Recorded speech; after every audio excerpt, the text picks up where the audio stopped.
Welcome to High Tea with Me, with your host, Katrina Brittingham. You brought your favorite beverage, and she brought the career advice. Now sit back and relax while you get advice that will take you to the next destination in your career or business. And now, Katrina Brittingham. Hello, and welcome to another episode of High Tea with Me. I am Katrina Brittingham, and I am your host of High Tea with Me, and I am the navigator on your road to success. And today we are going to talk about business communication and business etiquette. This is important right now when I was looking at topics to present to you today because we are a global economy.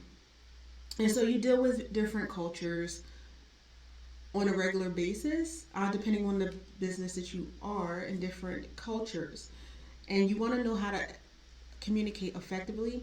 I think this is more prevalent as many face-to-face communications now because of the pandemic that's going on is being moved to people working from home more than they normally would have. And so you're going to be dealing with people a lot, maybe face-to-face or on the phone verbally. And if you're face-to-face, you're using like Skype or Zoom or some type of video communication with people. So you want to make sure that you communicate well. And so I just want to start with letting you know that communication is different depending on the cultural backgrounds. And it can present some challenges if you're not properly versed on how to deal with different cultures. And culture determines the ways in which people experience and interpret the world. It also determines all the ways people think and communicate. The influence of culture in business communication is often subtle, and sometimes it's benign, but the potential for problems and offense exists, so you want to try to head that off. Understanding how culture influences business communication can help you prevent negative outcomes. Business communication occurs in the workplace and outside of the workplace. So in business and outside of business. So when employees communicate with each other, there's a potential for a cultural difference or clash. The same goes with communication with clients and contractors and even community members. So we know that the company president might travel to a foreign country to make a business deal. An employee may meet with a contractor to negotiate fees. And if you have someone who does human resources for you, they may meet with employees to work on personal issues that they might have in their company or just personal situations. So whether you're contacting someone through face-to-face communication, telephone calls, emails, or any written correspondence, effective communication keeps the wheels of business turning. So, with that being said, with culture and communication, while communication challenges are expected when people speak different languages, sometimes words and actions have different meanings altogether among people who speak the same language. Cultures have rules about appropriate business behavior and etiquette in certain situations, including verbal and nonverbal communication. For instance, people from different cultures react differently to eye-to-eye contact and physical closeness. Some people don't want you to look them in the eye, or it's not expected and it's considered rude for you to do so. And in some cultures, it's considered rude when you don't look people in the eye. And physical closeness, depending on the culture, can be different. It can be that if you're too far away, that's considered rude. If you're too close, it's considered rude. So you want to make sure that you know the difference. And some cultures put a premium on emotional control and privacy, while others express their feelings more openly. Holding back information is the norm for some cultures. In other cultures, it's not. The importance of manners or politeness in the business environment can greatly differ depending on the culture you are dealing with. So I wanted to give the story about a cultural difference here in the US that I had, and culture can be by race, it could be by religion, it can even be by the individual person. And so as a team lead and as a subject matter expert, I had people who came to me from all across the company, from VPs and higher to line staff, who would come to me for answers to questions. And I had a line staff member who came to me one time and let me know that I had offended them. I was surprised because I was like, wow, I did. I apologized. And I asked him to explain where the offense came in. And at first he was like, well, no, I'm just glad you apologized. I said, well, no, I need to know what it was so that I don't do it again. And so they sat with me and they explained to me. When they came to me, they felt like I had brushed them off because I didn't immediately answer them. I was typing an email, an important email that had to go out right then. And so when they came to me to ask a question, it was like, Katrina, I have a question. I did look up. I looked at them and I said, can you give me a moment? I just have to finish this email. I have to send this email. It has to go out right now. And I will answer your question as soon as I'm done. Now, in my mind, she was like, okay. She went back to her desk. And once I was done that email, like literally seconds later, and hit send, I went to her desk to help her. I helped her. Everything seemed fine, but she came to me later in the day to let me know that she was offended. And so I was like, wow, okay. I didn't even consider that. I just had to get this email out. And, it was going to, some higher ups in the organization. I had to have it out by a certain time frame. So I just wanted to complete that before, I lost focus and missed the deadline. And so that was an eye opener to me. And I had to learn how to communicate better with that person, because she was like, well, it's not that you had the email, it's just that you did not give me your full attention, they felt. And I was like, okay. Even though I looked up, she was like, oh, you just glanced at me and everything like that, and everything. So me being the person that I am, because I worked with a team, I wanted to make sure that I wasn't offending anyone else. I spoke to my team members individually, of course, and talked to them about the communication. I gave them the example without using someone's name, because I did it all the time. If someone came like, give me a second, I just have to finish this, to see if it offended someone else. And I would say 99% of the people in my department was of my cultural background, as far as race and even as far as gender. So in speaking with all of them, they were like, no, I didn't take offense at all. Like, if you answer our questions all the time, you come to our desk, this, that, and the third, you have us sit and you show us stuff. So we know if you say, can I have a moment so I can finish this? We respect that because we know you have a job too. We know you're busy too. So it let me know that I had to change my communication style with this individual. And their perception of communication and being brushed off or being respected was different than everyone else's in the department. It doesn't mean that you brush off how they feel. It means that you have to adjust your way of communication with that person. So in the future, when she came to me, if I was doing something, I stopped what I was doing. I turned completely around and I spoke to her, looked at her in her eye. It wasn't a glance, and I said, would let her know, hello, it's nice to meet you. It's nice to see you today. Can I have a brief moment so I can finish this communication or finish this one thing? And I will come to your desk and I will help you with your issue.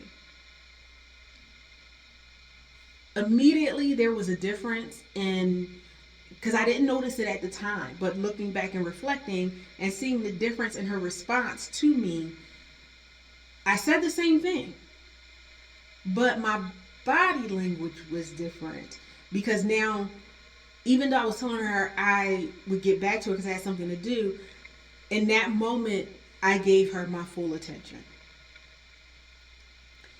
Little subtle things like that can make or break a contract, can make or break a relationship in business. So you want to prepare for diversity. That being said, cultural influences in business communication happen by increasing the relevance of the culture and the understanding of that culture. Workplaces and businesses, and even as an entrepreneur, when you're contracting out services, even if you're a solopreneur, you can contract out or you can have employees, is becoming more and more diverse. Business communication is more likely to include contact from people of different cultures and backgrounds and with companies in different cultures. And as an entrepreneur, I find that I have a lot of contractors that I deal with, and very rarely are my contractors from this country. Very rarely. And so I had to learn how to communicate and how they communicate. So there's no offense on their end and there's no offense on my end. Because we're so used to communicating with people who are like us, people who understand us, that when you go to other countries and you start speaking just different things or communicating different things that seem subtle can be offensive. So you want to make sure that you get that together. So a lack of cultural understanding can cost you a business contract at the worst. Or it can cause stress in the workplace, which to me is just as bad, depending on your perspective. You don't want someone who's uncomfortable or stressed out every time you walk in a room. Poor communication can affect your bottom line. And if you're part of a large organization or even a mid-sized organization, they have trainings that will help you with business etiquette. If you are a small business or an entrepreneur or solopreneur, there are business institute trainings to prepare you for cross-cultural communication. So it would be some professional development. You would have to pay a little bit of money to get that education that you need, but it will earn you money and contracts and referrals and respect in the long run. So if you want to succeed in a global economy, you must be willing to learn about foreign cultures and be prepared to view cross-cultural communication as a necessary skill. Nonverbal communication. As everybody sees, I talk with my hands a lot and everything like that. You really have to be careful with doing that when you are addressing other cultures, because certain gestures that we do that we feel is natural, that we do subconsciously, I never even knew how much I knew I spoke with my hands, but I never knew how much I did until I started doing videos and looking back and seeing my hands just going in all kinds of directions. And so I started trying to be mindful of that. So number one, I don't distract the viewer, but again, you never know who's watching your videos and you don't want to be offensive. Cultural influence on business communication can come from nonverbal communication. So extra effort is often needed to understand the importance of nonverbal communication in multicultural situations. Nonverbal communications include gestures, body positioning, facial expressions, which I am good. I always make faces, even if I know that I am or not. Um, they're not all bad, or if I'm stressed out, I get a face. Sometimes I could just be thinking about something really intense or that next, you know, problem I have to work out, and my face will go through all kinds of facial expressions. And I had to learn, as my mentor used to tell me, to put on my poker face. And so you have to learn how to govern yourself in your facial expressions, things that you never normally would think about when you're dealing with other cultures. So, gestures and behaviors that you commonly use might have totally different meanings to people from other cultures. For instance, in the United States, it is appropriate to beckon someone with the palm of your hand facing up like this. But this gesture, this gesture is considered rude in Korea and other countries. The simple act of placing your feet on the desk could lose you an important contract in Saudi Arabian countries. For me, if we're in a meeting, you put your feet up on the desk, that would lose my business too. Or I would think that that was very rude as well. So again, it doesn't necessarily have to be someone of a foreign country, but you want to be mindful of that. What I learned, because I teach ESL, which is English as a second language, to students in China. And I learned that that was one of the gestures, because they teach you the business etiquette. They teach you how to communicate and what is considered rude in their culture. And I did learn beckoning a child like this is considered rude, is considered disrespectful, and is considered inappropriate. You beckon a child with your palm facing down and move your fingers towards your palm. It seems simple, but it's not. It really, a common practice for us is not common in other cultures, and is considered disrespectful and rude. So you want to definitely take a communication course, nonverbal and verbal, to learn the cultures of the country. Communicating in business is important in every job, every industry, and every geography. Small businesses, entrepreneurs, large companies, enterprises all face communication challenges. There are literally no roles in which someone in your company, whether they're colleagues, customers, or community members, that doesn't fit into that box of knowing how to communicate with them. Effective communication is something that most businesses, small and large, struggle with. And this is from me coming from corporate America and now owning my business. In corporate America, there were communication challenges. They have the business etiquette courses, but you still had people who struggled, and sometimes people who were resistant from changing the way they communicated because they just wanted to be themselves. That was their quote. I'm not going to change myself for anyone. Well, that's why you can't get promoted. And most of these people who were saying that were people who had a hard time getting promoted and couldn't understand why they couldn't get promoted. Fortunately, there are some methods that can help business people improve their communications. The first thing that you need to do is understand your audience. It is impossible to communicate effectively with anyone without first understanding their needs, their interests, their concerns, and their expectations. This is true in the business world, and it is true in our personal lives. The first step to consider is what is important to that individual or individuals you will be communicating with, and what questions or objections might they have. Then, in deciding how to Address the individual or individuals and what key messages you want to communicate to ensure that you are meeting and addressing the needs and the concerns of everyone in that room or everyone in that virtual meeting. Be prepared. Anyone who has embarked on a business communication mission without thoroughly preparing for the situation has failed miserably, and they then understand the importance of preparation. You don't want to be in that situation. Preparation will vary depending on the situation. And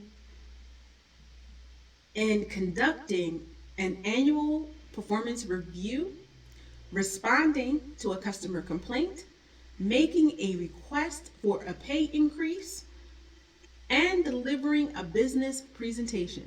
All of these are examples of how you need to prepare for those different situations and those different meetings.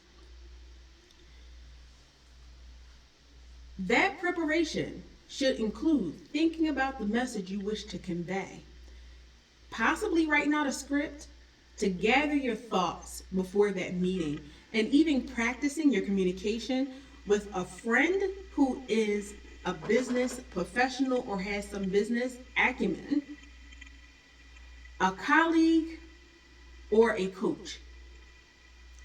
They can help you with preparing. You want to listen first. A very famous person named Steve Covey, he's the author of The 7 Habits of Highly Effective People, which I have that book on electronic version and I've listened to. He says, seek first to understand. How you seek to understand is by listening. My grandmother told me a wise person listens twice as much as they speak. And I found that to be true.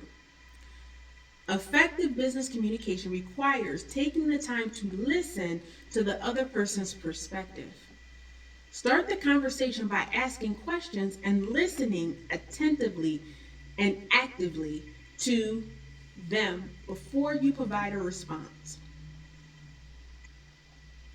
You can find out a lot about people by actually taking the time to listen to them, or just being quiet and letting things happen. You can tell who in the room is nervous. You can tell who in the room is might be upset. You can tell who in the room just doesn't want to be there. You can tell a lot by just sitting and listening. So you want to make sure that you do that. Once you have learned the culture, you want to start preparing a presentation if you're the person who does a presentation. Because presentations are essential in business, whether you're in corporate, whether you own your own business. And so I learned how to present, and I still work on it, but I learned how to present initially when I was in college for business writing, business papers, business communications, things like that. However, to learn how to do a presentation and to present yourself, you don't necessarily have to be a college graduate or a college student to learn these things. There are different professional development courses that you can take, or you can go to certain associations to learn how to communicate effectively. In companies, they have business etiquette and communication courses from line staff to customer service representatives on up to senior management and executives. But if you don't have those resources available to you for free, then you will have to put some cost in it. You will have to invest in it.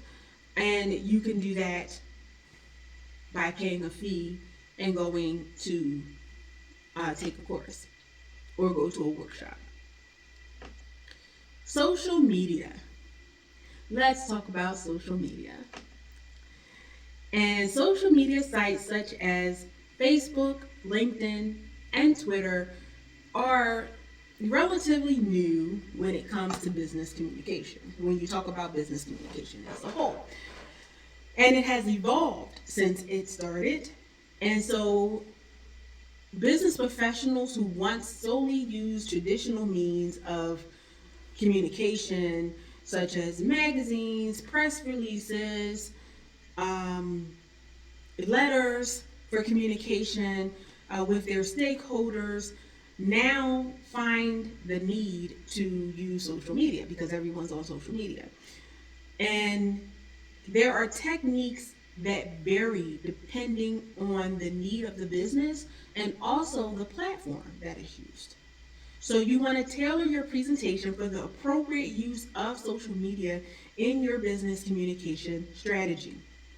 Knowing when to use each method of social media interaction is a must for anyone in business. Because we've all seen people who have put their virtual foot in their mouth on social media. And you don't want that backlash. You don't want to have to smooth out something that you said, something that you wrote that just was not appropriate for social media. And remember, you live your brand. So you want to protect your brand and you want your brand to be professional at all times and at any time someone looks up. Because once something is out there on social media, it is out there.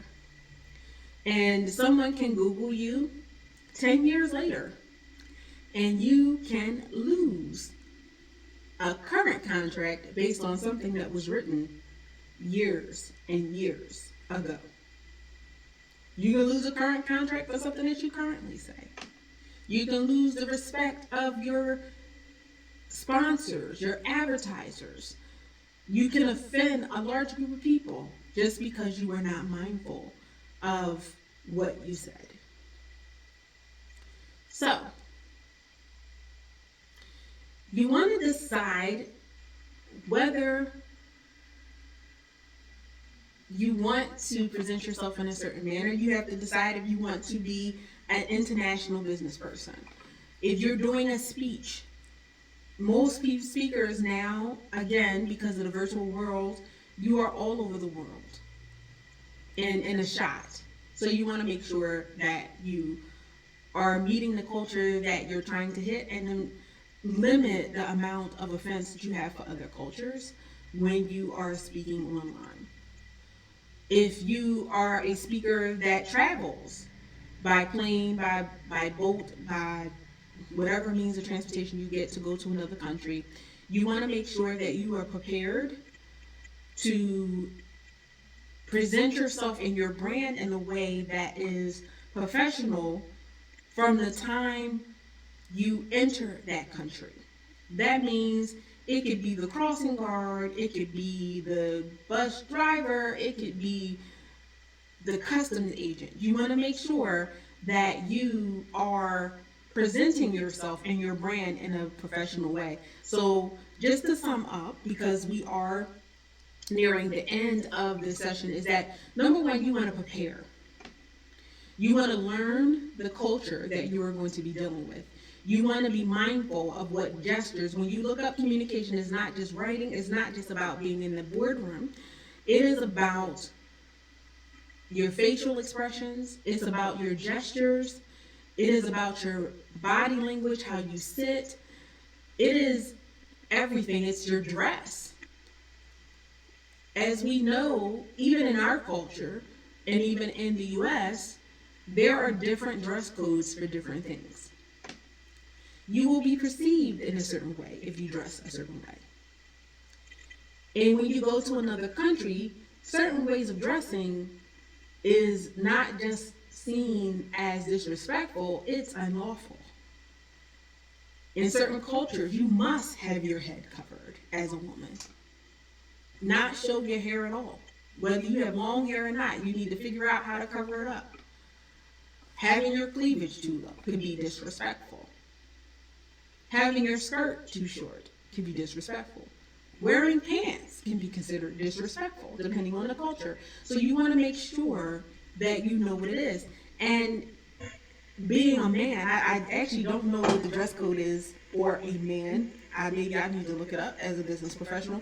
I just know that being in certain situations and learning different cultures as a woman, there are some restrictions for us, but I do know that there are restrictions for men as well when you go to other countries. Things that we wear on a regular here that's considered the norm here is not considered the norm in another country. So you want to make sure that you are being respectful. There are certain rules in business etiquette also too on giving out gifts where gift giving may be, or gift receiving may be prohibited by your company's culture and things like that. Giving a gift may be expected in another culture. And if you don't come with a gift, that can be offensive. So again, that's still communication, because you're communicating to them that you don't respect them, you don't respect their culture if you don't do these things. So again, communication is verbal and is nonverbal. So you want to make sure that you know what to do, even when it comes to promoting your business. What promotions are you giving out? What things do you need to do for vendors? And if you are a vendor, and contract law around that. Contract law is different.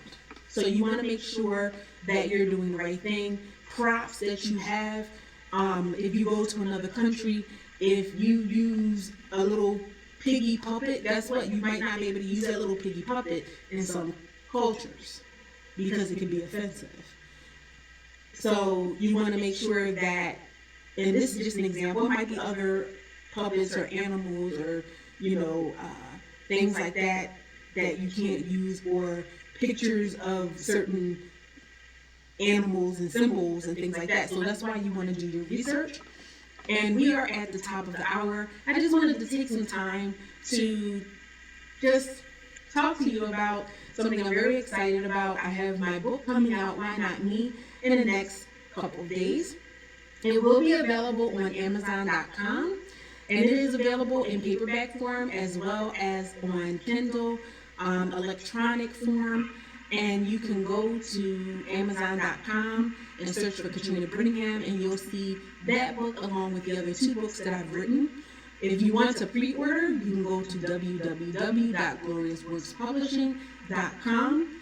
Right now I am in pre-sale, so if you click on pre-sales and you purchase a book now, you will get a personally signed book by me, and it will be sent to you at your address. If you order off of Amazon, it will be printed and delivered to you through Amazon. So there will not be a personal signature. Also, if it's electronic form, you'll receive it electronically. I do thank you so much for visiting every week and to listen every week. And I will see you next Monday. Thank you for joining us for another episode of High Tea with Me. To be a guest on the show, contact us via email, info@ventureready.net. Thank you again, and see you next week.